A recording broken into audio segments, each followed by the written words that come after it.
Hi guys, this is the very first chapter of O.P. Gaba's book. Okay, and the name of the chapter is Nature and Significance of Political Theory. In this video, we will be covering the half of the chapter, and the next video will cover the whole chapter. Okay, so as a human beings, we live in a society.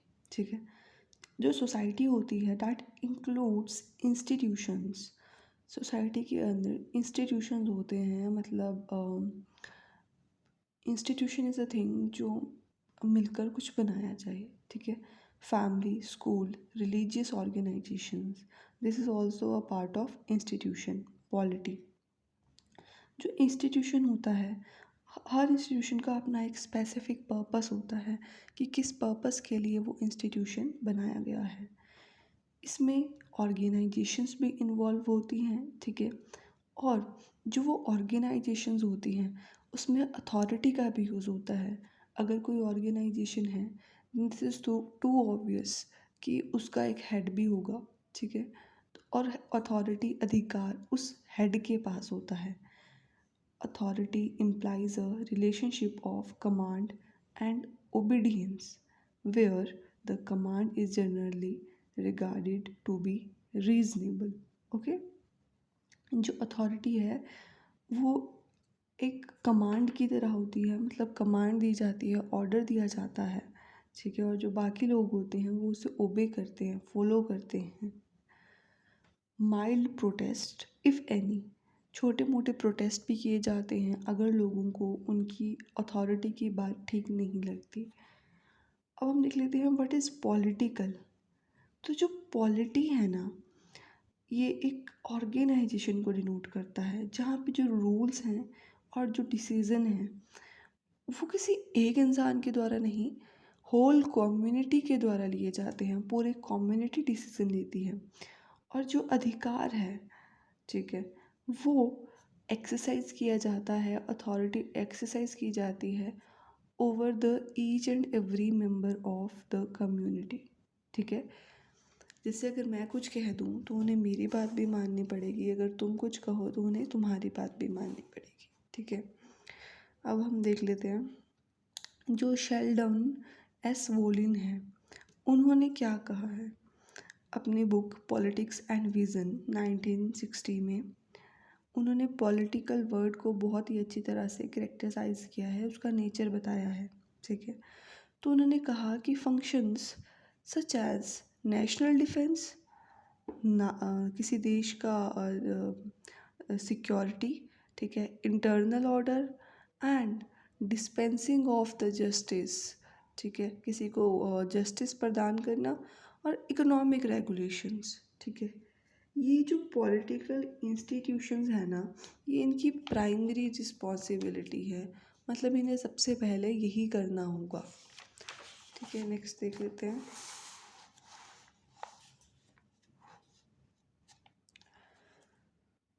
The state is an essential component of polity. ठीक है, जो state है ना वो polity के का ही एक component है, पार्ट है। जो एरिस्टोटल है, जिन्हें फादर ऑफ पॉलिटिकल साइंस भी कहा जाता है, एरिस्टोटल एंशियंट ग्रीक फिलोसोफर, उन्होंने डिस्क्राइब किया है मैन को कि वो एक पॉलिटिकल एनिमल है। ठीक है, उसके बाद जो टर्म है पॉलिटी, पॉलिटिक्स और पॉलिटिकल, वो एक ग्रीक वर्ड पॉलिस से ली गई है जिसका मीनिंग है सिटी स्टेट। ठीक है, city state institution and activities which were aimed at securing good life for the community were regarded to be the part of politics। ठीक है, वो इंस्टीट्यूशन और वो एक्टिविटीज़ जो एम करती है कहाँ पे कि पूरी कम्युनिटी को एक गुड लाइफ मिल सके, उस पार्ट को क्या कहा जाता है, नहीं उसे क्या कहा जाता है, पॉलिटिक्स का एक पार्ट। अब टुडे अगर हम आज की बात करें ना, तो आज के टाइम में डिफरेंस है। डिफरेंस पता कैसे है, जो पब्लिक सेक्टर है ना उस फेयर में तो हम इस पॉलिटिक्स टर्म का यूज़ करते हैं। ठीक है, तो मतलब ये जो पॉलिटिक्स टर्म है ना, ये अब पब्लिक सेक्टर तक ही लिमिटेड रह गई है। जो प्राइवेट सेक्टर है उसमें भी पॉलिटिक्स का यूज़ होता है, but in actual we do not use for companies और private companies this word politics. Okay, हम इसे किस लिए यूज़ करते हैं? हमारी सरकार के लिए, हमारी पॉलिटिकल पार्टीज़ के रूप में, ठीक है, मतलब गवर्नमेंट सेक्टर में मोस्टली। अब हम बात कर लेते हैं अम, हाँ, कैसे फॉर एग्ज़ाम्पल कैबिनेट और पार्लियामेंट कोई डिसीजन ले रही है, इलेक्शन कैंपेन चल रहे हैं, पॉलिटिकल पार्टी से रिलेटेड कोई एक्टिविटीज़ है, पीपल्स मूवमेंट है जिसकी वजह से लॉ में या पब्लिक पॉलिसी में चेंज हो रहा है, all these belong to politics. But the things like our education, our art and culture, our faith in God और the what God we do worship, ये सब चीज़ें पॉलिटिक्स में इंक्लूड नहीं होती। अब हम स्कोप देख लेते हैं, स्कोप ऑफ पॉलिटिकल थ्योरी। जो टर्म थ्योरी है ना, इसका मीनिंग क्या होता है? Systematic knowledge. मतलब पहले एक चीज़ आ रही है, मतलब नॉलेज भी पर सिस्टम में। ऐसा नहीं है कि बस रॉ मटेरियल दे दिया है, वो थ्योरी नहीं होगी। फिर सिस्टम में जो नॉलेज मिल रही है वो थ्योरी होगी, ठीक है। Thus, political theory refers to a systematic knowledge of political phenomena। ठीक है, पॉलिटिकल थ्योरी क्या है? पॉलिटिकल फिनोमिना की, मतलब पॉलिटिक्स से रिलेटेड चीज़ों की सिस्टमेटिक नॉलेज। अगर अब हम ब्रॉडली बात करें तो 3 टाइप्स की स्टेटमेंट है वो पॉलिटिकल थ्योरी में इम्पॉर्टेंट है, ठीक है। कौन कौन से स्टेटमेंट्स हैं वो?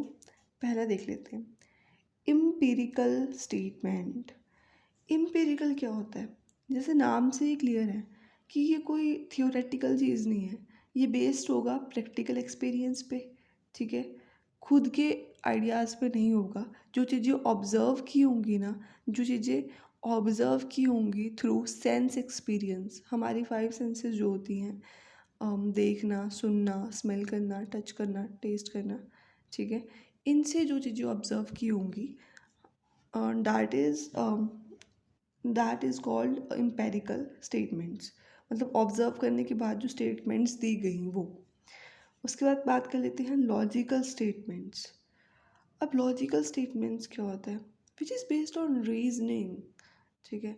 अब अगर हम बोल रहे हैं ना 2+2 = 4, तो obviously there is a reason behind it, ठीक है। अब हम देख लेते हैं नेक्स्ट इज़ इवेल्यूएटिव स्टेटमेंट। इवेल्यूएटिव स्टेटमेंट्स होती है जो वैल्यू जजमेंट पर बेस्ड होती है, अब जैसे जो हमारे आइडियाज़ पर बेस्ड होती है। अब किसी ने कहा था कि man are born free and equal, ठीक है। अब ये जो चीज़ें हैं ना, ये जिस इंसान ने कही है ना, वो उनके माइंडसेट के अकॉर्डिंग या फिर कुछ लोगों के माइंडसेट के अकॉर्डिंग कही गई है, ठीक है। This is not a scientifically proven, और ये कोई लॉजिक नहीं है मतलब इसके पीछे। तो 3 है, एम्पिरिकल, इवेल्युएटिव और लॉजिकल, ठीक है। अब हम बात कर लेते हैं, इसमें बॉक्सेस में कुछ इंपॉर्टेंट चीज़ें दी गई हैं, इन्हें देख लेते हैं पहले। जैसे कि पॉलिटिकल फिलॉसफी क्या आता है? अब ये एक ब्रांच है किसकी? लर्निंग की, सीखने की, जो किससे कंसर्न है? मॉरल और substantive dimensions of politics. Moral, moral पता है हमें क्या होता है, ठीक है। सब्सटेंटिव डायमेंशन क्या होता है? जिनकी ऑथेंटिसिटी हो, मतलब जो रियल हो, जो जिन्हें कंफर्म किया गया हो कि ये रियल है, ठीक है। उन पॉलिटिक्स की उन डायमेंशंस के बारे में बात करता है, ठीक है। इट्स सेंट्रल प्रॉब्लम इंक्लूड, इसकी सेंट्रल प्रॉब्लम पता क्या है? कि ये चाहता है कि लोगों को गुड लाइफ मिले, ठीक है। ये क्वेश्चंस करता है related to norms and values. हमारे नॉर्म्स क्या है, हमारी वैल्यूज़ क्या है, good and evil, virtue and vice, means and ends, right and wrong and vision of an ideal state and society, ठीक है। ये चाहता है कि ये सब हो, ठीक है, गुड लाइफ हो, क्वेश्चन कर सकें, क्वेश्चन करें, ये सब चीज़ें, ठीक है। Political philosophy enquires into the foundation of political life. जो पॉलिटिकल फिलॉसफी होती है ना, वो इंक्वायर करती है, ठीक है, पूछताछ करती है किससे, पॉलिटिकल लाइफ के बारे में। किन ग्राउंड्स के बेसिस पे, पॉलिटिकल ऑब्लिगेशन के बेसिस पे एंड मॉरल वर्दीनेस के बेसिस पे ऑफ डिफरेंट पॉलिटिकल सिस्टम। इन सब का कहने का मतलब पता क्या है, जैसे अगर हमारा पॉलिटिकल सिस्टम है ना, हमारी पॉलिटिकल पार्टीज़ हैं, ठीक है, तो वो तो that is a part of political science, ठीक है। पर जो हम लोग उस पर फिलॉसफी देते हैं, जैसे कि क्या ये पार्टी सही कर रही है, या क्या ये करना चाहिए, ये लोगों के हित में है, all this is a part of political philosophy. जो हम अपने मॉरल के बेस पे, अपने वर्चूज़ के बेस पे व्यू पॉइंट रखते हैं ना पॉलिटिक्स के बारे में, that is called political philosophy, ठीक है। अब हम बात कर लेते हैं पॉजिटिविज़्म की। पॉजिटिविज़्म क्या होता है? पॉजिटिविज़्म क्या होता है कि ये एक व्यू है जिसमें हम सिर्फ साइंटिफिक मेथड्स पे बिलीव करते हैं, कि साइंटिफिक जो साइंस है वही एक ट्रू नॉलेज है। उसके अलावा जो भी हमारा रिलीजन है, जो भी मेटाफिज़िक है, और जो भी सुपरस्टिशंस हैं, ये जो चीज़ें हैं ना, ये प्री साइंटिफिक है, मतलब साइंस से पहले की चीज़ें हैं ये, ठीक है। तो ये all those thoughts are not true knowledge, या इन थॉट्स के बेस पे हम किसी कंक्लूजन पे नहीं आ सकते, ठीक है। और फिर पॉजिटिविज़्म एक और इम्पॉर्टेंट चीज़ बोलता है कि जो नेचुरल साइंस है ना, मतलब जो फिज़िक्स है, केमिस्ट्री है, बायोलॉजी है, इनके मेथड्स को ही यूज़ करना चाहिए अगर हम किसी फाइनल कंक्लूजन पे पहुंचना चाहते हैं, ठीक है। अब हम बात कर लेते हैं लॉजिकल पॉजिटिविज़्म की। लॉजिकल पॉजिटिविज़्म जो है, reliable and valid knowledge in any field of inquiry can be obtained only by empirical method, ठीक है। क्या बोलता है ये, कि जो अगर आपको रिलेटेड या सही नॉलेज लेनी है ना, वैलिड नॉलेज लेनी है, चाहे किसी भी फील्ड में हो वो, तो आप कैसे ले सकते हो, इम्पेरिकल मेथड से, मतलब उस चीज़ को ऑब्ज़र्व करके। ऑब्ज़र्व कैसे करना है, अपनी सेंसेस से, ठीक है, जो हमारी 5 सेंसेस होती है उस चीज़ से, ठीक है। अगर आप चाहते हो कि आपको किसी चीज़ की ट्रू नॉलेज लेनी है, सही नॉलेज लेनी है, ठीक है, तो आप ये नहीं कर सकते कि आप इवैल्यूएटिव स्टेटमेंट्स पे डिपेंड रहो, ठीक है। The question concerning values are beyond the scope of scientific knowledge, hence it is not possible to obtain reliable knowledge about it, ठीक है। ये बोल रहे हैं कि आप साइंटिफिक नॉलेज पे भी नहीं रह सकते, ठीक है। इसके लिए आपको क्या करना पड़ेगा, आपको ऑब्जर्व करना पड़ेगा। नेक्स्ट देख लेते हैं।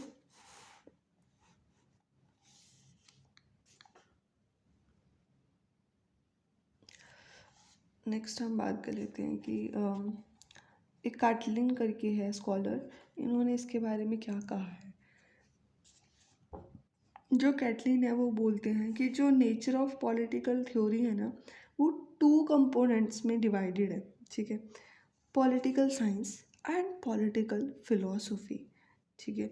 पॉलिटिकल साइंस है वो डील करता है किससे, पॉलिटिकल साइंस के फैक्ट्स से, जिससे मतलब जो रियल सिचुएशंस हैं। अगर अभी हम बोलेंगे ना कि हमारी सेंटर में कौन सी गवर्नमेंट है, हमारी स्टेट में कौन सी गवर्नमेंट है, वो ढंग से लॉ इम्प्लीमेंट कर रही हैं, ऐसी चीज़ें, ठीक है, जो रियल सिचुएशन है एक्चुअल में, ठीक है, वो है पॉलिटिकल साइंस का part. On the other hand, जो पॉलिटिकल फिलॉसफी है that is concern with values कैसे, कि ये चीज़ हमारे लिए राइट है, ये चीज़ हमारे लिए गुड है या नहीं है, ठीक है। ये हो गए हमारे एक कैटलिन की बात है ये। अब हम दूसरी कर लेते हैं एंड्रयू हैकर की। ये अपनी book political theory, philosophy, ideology, science 1961 में इन्हीं 2 मेजर कंपोनेंट की बात करते हैं। कैसे, एक जस्ट अ सेकेंड, हाँ, पॉलिटिकल साइंस के बारे में जो हैकर है वो क्या ऑब्जर्व करते हैं, the theory whose pursuit is political science, ठीक है। जो थ्योरी पॉलिटिकल साइंस के बारे में बात करती है ना, वो थ्योरी इंटरेस्टेड होती है किस चीज़ में, in disc is interested in describing and explaining the realities of political behaviour, ठीक है। पॉलिटिकल बिहेवियर की रियलिटीज़ के बारे में वो थ्योरी इंटरेस्टेड होती है, ठीक है। उसके बाद इंटरेस्टेड किस चीज़ में, about the actual relation between the state and citizens and about the role of power in society. State और सिटीजन्स के एक्चुअल रिलेशन कैसे हैं, ठीक है। सोसाइटी का रोल, सोसाइटी में पावर का रोल क्या है, ठीक है। अब अगर हम बात करें पॉलिटिकल फिलॉसफी की, तो एंड्रयू हैकर कहते हैं कि जो थ्योरीज पॉलिटिकल फिलॉसफी में इंटरेस्टेड होती हैं ना, वो क्या कहना चाहती हैं, कि किस चीज़ में कंसर्न होती हैं, वो क्या बताना चाहती हैं कि जो सिटीजन्स के गोल हैं, ठीक है, स्टेट एंड सोसाइटीज़ और टू परस्यू, जो सिटीजन्स, स्टेट्स और जो सोसाइटीज़ जिन गोल्स को परस्यू करना चाहती हैं ना, जो गोल वो चाहती हैं कि ये पूरे हों, पॉलिटिकल फिलॉसफी उस चीज़ की बात करती है। एज आई सेड अर्लियर, अगर हम चाहते हैं ना कि सेंटर में कोई गवर्नमेंट रहे, ठीक है, या फिर कि सेंट्रल गवर्नमेंट हमारे लिए ये लॉ बनाए, ठीक है, और इस लॉ को इस तरह से नहीं उस तरह से बनाए, that is all a part of political philosophy according to Andrew Hacker, ठीक है। अब हैकर के अकॉर्डिंग ही right conduct in the political life and about the legitimate uses of power. क्या चाहते हैं हम कि जो पॉलिटिकल लाइफ है वो सही तरह से जाए, ठीक है, और जो पावर है उसका कानूनी रूप से इस्तेमाल किया जाए, ठीक है। Adequate knowledge of political science is essential for a sound political philosophy. अगर आपको पता ही नहीं होगा कि पॉलिटिकल साइंस मतलब रियल सिचुएशन क्या है पॉलिटिक्स की, तो आप कैसे पॉलिटिकल फिलॉसफी दे पाओगे, आप कैसे कह पाओगे कि ये चीज़ सही है, ये चीज़ गलत है, ठीक है। The philosophical part of a theory must be informed by a profound understanding of the fact of political life, ठीक है। फिलोसफिकल पार्ट किसी भी थ्योरी का तभी समझा जा सकता है अगर आप पॉलिटिकल लाइफ को समझते हो। The best political philosophers have always been well aware of the existing realities. They have given intense and systematic studies to the needs and capabilities of man and society, ठीक है। जो best political philosopher है ना, उनको हमेशा एक अच्छी knowledge रही है जो एग्जिस्टिंग पॉलिटिकल रियलिटीज़ हैं, और यही नतीजा है, यही वजह है कि वो हमेशा एक अच्छी थ्योरीज दे पाए हैं, ठीक है। अब जो स्कोप है ना पॉलिटिकल थ्योरी का, अभी तक हम क्या कर रहे थे कि नेचर कैसा है, ठीक है। अब हम बात थोड़ी सी स्कोप की कर लेते हैं। ऑफ पॉलिटिकल थ्योरी ये कैसे समझा जा सकता है, दो चीज़ों से, इट्स फोकस और दूसरा इट्स मेथड। फोकस ये कि किस चीज़ पे फोकस करना है, ठीक है, और मेथड ये कि जिस चीज़ पे हमने फोकस किया है उस पर कौन सा मेथड यूज़ करना है, ठीक है। तो इसमें हमें दो तीन चीज़ें बताई हुई हैं, बहुत अच्छे से समझ आने वाला है, ठीक है। यहाँ से समझते हैं थ्रू द डायग्राम। अब scope of political theory two ways हैं समझने के, focus of study, method of study. मतलब किस चीज़ पे फोकस करें और कौन सा मेथड यूज़ करें जिस चीज़ पे हमने फोकस किया है उस चीज़ के बारे में जानने के लिए, ठीक है। फोकस किस पे करना है हमने, पॉलिटिकल कॉन्सेप्ट्स एंड आइडियाज़, ठीक है। दूसरा focus political institutions and their behaviour, ठीक है। अब जो पॉलिटिकल कॉन्सेप्ट्स एंड आइडियाज़ है ना, उसके लिए तो हम मेथड यूज़ करेंगे नॉर्मेटिव फिलोसफिकल मेथड, ठीक है। और पॉलिटिकल इंस्टीट्यूशंस एंड बिहेवियर के लिए हम यूज़ करेंगे डिस्क्रिप्टिव साइंटिफिक मेथड, ठीक है। अब देख लेते हैं कैसे क्या। साइंटिफिक मेथड क्या होता है, सेम चीज़ जो एम्पिरिकल मेथड था ना वही चीज़, बेस्ड ऑन ऑब्जर्वेशंस, जो हमारी 5 सेंसेस होती है उनसे ऑब्जर्व करो, वो वाला मेथड हम यूज़ करेंगे political institutions and their behaviour के लिए, ठीक है। अब नॉर्मेटिव मेथड क्या होता है कि हमें क्या करना चाहिए, ठीक है, वही जो वैल्यूज़ और आइडियल्स पे बेस्ड हो, ठीक है। गुड और इविल की जजमेंट्स, राइट और रॉन्ग की जजमेंट्स, मतलब बिफोर डूइंग एनीथिंग ना, आस्क क्वेश्चंस कि ये सही है या ये गलत है, ठीक है, ये वाली चीज़ है। पॉलिटिकल कॉन्सेप्ट्स एंड आइडियाज़ के लिए नॉर्मेटिव फिलोसॉफिकल मेथड, और पॉलिटिकल इंस्टीट्यूशन एंड बिहेवियर के लिए डिस्क्रिप्टिव साइंटिफिक मेथड, ठीक है।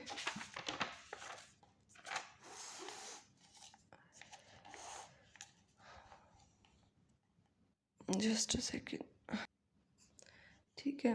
अब हम बात करते हैं नेचर ऑफ पॉलिटिकल साइंस। अभी हमने देखा nature and scope of political theory, अब बात कर लेते हैं नेचर ऑफ पॉलिटिकल साइंस की। तो नेचर ऑफ जो पॉलिटिकल साइंस है ना, तीन तीन ही चार चार मेथड्स इन्होंने दे रखे हैं यहाँ पे, ठीक है। चार मतलब दे रखे हैं कि कैसे हम नेचर पता कर सकते हैं। सबसे पहली बात है ऑब्जर्वेशन, सेम चीज़ ऑब्जर्व करो through the 5 senses, smell, taste, देखना, ठीक है। जो भी हमारी 5 सेंसेस होती है, just second let me make it clear, या देखना, सुनना, स्मेल करना, टेस्ट करना एंड टच करना, okay. And second is generalization. Generalization क्या होती है, किसी भी चीज़ के बारे में एक स्टेटमेंट दे देना, ब्रॉड स्टेटमेंट, ठीक है, बेस्ड ऑन स्पेसिफिक एग्जांपल्स और ऑब्जर्वेशंस, ठीक है। मतलब कुछ इंस्टांसेस से इंफॉर्मेशन लेना और उस चीज़ को अप्लाई कर देना टू अ लार्जर ग्रुप। अब जनरलाइजेशन का मतलब हम पता कैसे समझ सकते हैं, जैसे मान लो हमने अमेरिका में कोई लॉ था, उससे बहुत अच्छा हुआ, ठीक है। अब इंडिया वाले क्या कर रहे हैं कि उस वहाँ से उठा के वो लॉ इंडिया में इम्प्लीमेंट कर देते हैं। अब अमेरिका की पॉपुलेशन और इंडिया की पॉपुलेशन में कितना डिफरेंस है, ठीक है, बट स्टिल उन्होंने वो चीज़ कर दी, जनरलाइजेशन कर दी। मतलब छोटी सी चीज़ से, छोटी चीज़ में देखना कि वो चीज़ वर्क कर रही है तो उसको बड़ी चीज़ में इम्प्लीमेंट कर देना, ठीक है। पर इसमें क्या दे रखा है, इसमें थोड़ा सा डिफरेंट है, ठीक है। ये जो चीज़ है ना जनरलाइजेशन, दिस आइदर दिस में either B obtained by the inductive method और, ठीक है, बाय द डिडक्टिव मेथड। अब दोनों मेथड समझ लेते हैं एक बार क्या है। जो इंडक्टिव मेथड है ना, उसमें क्या बोल रखा है, पर्टिकुलर टू जर्नल। पर्टिकुलर मतलब मान लो किसी एक चीज़ से उठाई चीज़ और पांचों पे इम्प्लीमेंट कर दी, ठीक है। पर्टिकुलर टू जर्नल का मतलब ये हुआ, ठीक है। दूसरा है डिडक्टिव मेथड। डिडक्टिव मेथड में क्या है, जर्नल टू पर्टिकुलर, मतलब 5 लोगों पे वो चीज़ वर्क कर रही थी तो एक पे भी इम्प्लीमेंट कर दी, ठीक है। ये क्या हुआ, जर्नल टू पर्टिकुलर, ये था डिडक्टिव मेथड।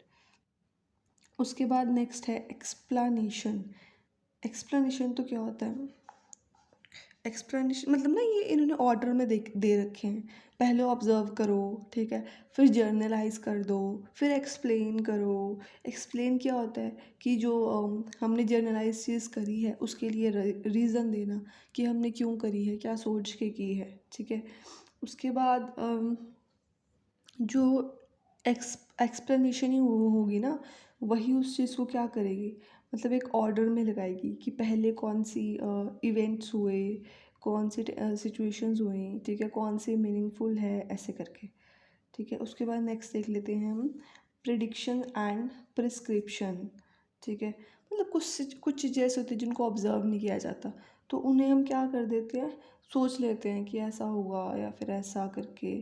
प्रिस्क्रिप्शन क्या होता है, या फिर सलाह ले लेते हैं लोगों की, हाँ भाई कैसा हो सकता है, जो जिन चीज़ों के बारे में हम अवेयर नहीं हो पाते उन चीज़ों के लिए, ठीक है, कि इसके क्या पॉसिबल आउटकम हो सकते हैं, ये ऐसे करके।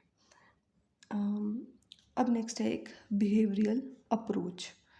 जो बिहेवियरल अप्रोच है ना, that is an example of scientific approach to the study of politics, ठीक है। अब एक्चुअल बिहेवियर कैसा है ह्यूमन बींग्स का इन अ पॉलिटिकल सिचुएशन, ठीक है, ये उस चीज़ को बताता है rather than studying the features of political institutions and their legal position.